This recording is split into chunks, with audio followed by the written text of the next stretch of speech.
नमस्कार दोस्तों, आपका इस YouTube पर स्वागत है। मैं राजन तिवारी। आज हम लोग बात करेंगे जनसुराज के बारे में। और जनसुराज ने जो पहला उपचुनाव लड़ा है 4 सीटों पर बिहार के अंदर में, उसके बारे में। तो तरारी, इमामगंज और रामगढ़ और बेलागंज, ये 4 सीटों पर जनसुराज ने अपने उम्मीदवार खड़ा किया था। और ये चारों सीटों पर जनसुराज ने बहुत ही कम समय में, काफ़ी कम समय में उन्होंने तैयारी किया और इस चुनाव को लड़ा। अब देखना ये होगा, जैसे कि 3 सीट जो है, एक तो तरारी, यहाँ पर 5622 मत आया और जीत हार का जो फासला था वो 1042 का था। इमामगंज में जीत हार का फासला था 5945। जनसुराज को वोट आया 37,103। सबसे ज़्यादा वोट इमामगंज में ही आया। यहाँ पर जितेंद्र पासवान इसके उम्मीदवार थे। रामगढ़ में जनसुराज को वोट आया टोटल 6,513 और जीत और हार का जो अंतर है वो 1362 वोटों का था मात्र। बेलागंज में जनसुराज को वोट आया 17,285। जीत हार का जो अंतर है वो है 21,000। मतलब आप लगभग यहाँ पे भी बोल सकते हैं कि जनसुराज ने काफ़ी असर डाला।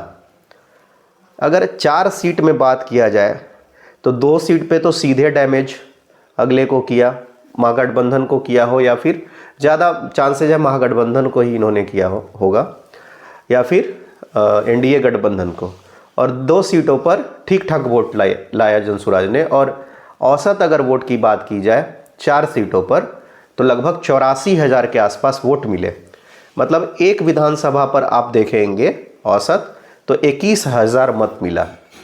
मान लीजिए 2 लाख के आसपास पोल हुआ है, 21,000 वोट मिलना टोटल वोट शेयर का 10% है। यानी कि 10% वोट शेयर औसत अगर किसी भी नई पार्टी को मिलता है तो ये बहुत ही बड़ा बात है।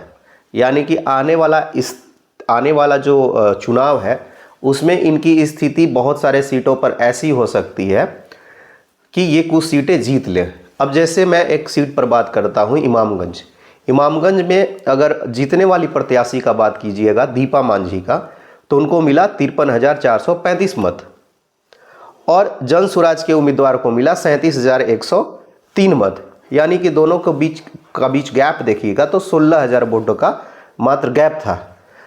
विधानसभा चुनाव में 15-16 हज़ार वोट का गैप ख़त्म भी हो जाता है। एक चुनाव आएगा, वो गैप जो है, वो अंतर जो है नहीं दिखेगा। आरजेडी रोशन कुमार बांझी, इनको 47,490, यानी कि जो आरजेडी के उम्मीदवार थे उनसे मात्र 10,000 कम वोट इस सीट पर जनसुराज के जितेंद्र पासवान को प्राप्त हुआ। अगर मोहम्मद अमजद की बात की जाए जो बेलागंज से उम्मीदवार थे और वहाँ पर मनोरमा देवी ने जिस तरीके से जीत दर्ज किया, तो इन्होंने 17,000 से ऊपर वोट लगभग प्राप्त किया।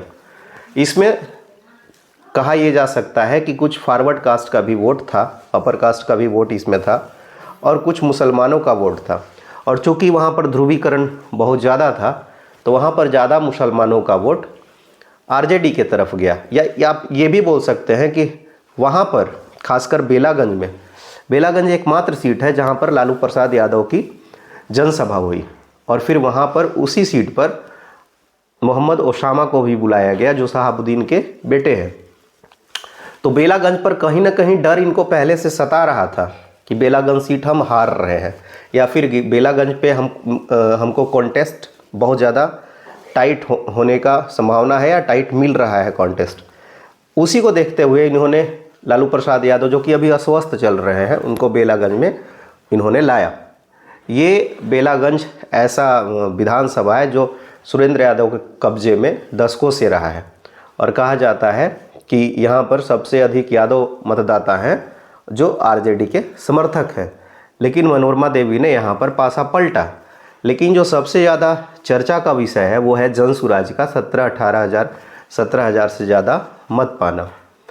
ये अगर ओवरऑल पूरा देखा जाए 21,000 वोट औसत, 4 विधानसभा लड़ा इन्होंने, बहुत ही कम समय में लड़ा, स्ट्रेटजी बनाया। जो इनके उम्मीदवार थे उनको पार्टी ने पैसा नहीं दिया बल्कि उन्होंने खर्च किया वैसे संसाधनों पर जो इनके पार्टी के जो उम्मीदवार थे वो नहीं कर सकते थे। स्ट्रेटजी बनाने पर, बाहर से टीम लाने पर, सोशल मीडिया कैंपेनिंग करने पर, इन चीज़ों पर बहुत ज़्यादा खर्च हुआ। मैंने कल औरंगाबाद में आकर कुछ लोगों से बात किया कि क्या है स्थिति जनसुराज को लेकर बिहार के अंदर में, औरंगाबाद बिहार में। यहाँ पर लोगों ने बताया, ग्रामीण लोगों ने बताया कि जनसुराज का वीडियो देख रहे हैं और जनसुराज के बारे में ऐसी ऐसी बातें बताई मुझे खुद पता नहीं है।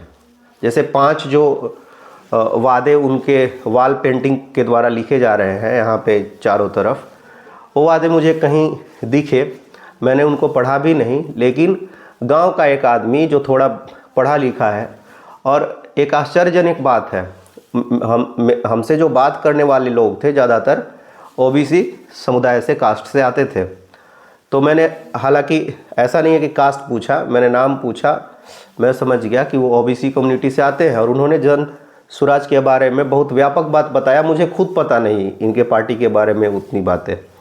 तो ये कहीं ना कहीं शो करता है। और जिस तरीके से यही औरंगाबाद लोकसभा में पड़ने वाले इमामगंज में जिस तरीके से 37,000 वोट प्राप्त हुआ है जनसुराज को, ये कहीं ना कहीं शो करता है कि जो परंपरागत वोटर हैं, जो थोड़े शिक्षित हैं, जो परंपरागत वोटर थे जो थोड़े शिक्षित हो गए हैं, जो पहले कास्ट लाइन पे वोट करते थे, वो हो सकता है कि अब बदलाव पर वोट करें।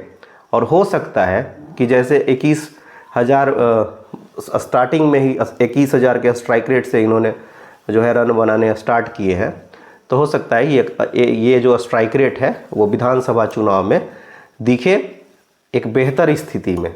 और हो सकता है कि इनके कुछ कैंडिडेट्स जीत के आए। और जिस तरीके से इन्होंने दमदार शुरुआत किया है बहुत कम समय में, उससे तो यही देखने में लगता है कि 2 सीट इन्होंने डैमेज किया महागठबंधन का, तो निश्चित रूप से ये कहीं ना कहीं खतरे की घंटी है और बिहार में एक नई राजनीतिक दौर की शुरुआत भी है। तो ये बातचीत था हमारा जनसुराज को लेके। यदि आपको ये वीडियो अच्छा लगा है तो लाइक कीजिए, कमेंट कीजिए, और आपने चैनल सब्सक्राइब नहीं किया है तो आप हमारे चैनल को भी सब्सक्राइब कीजिए और हमारे साथ जुड़े रहिए। बहुत बहुत धन्यवाद।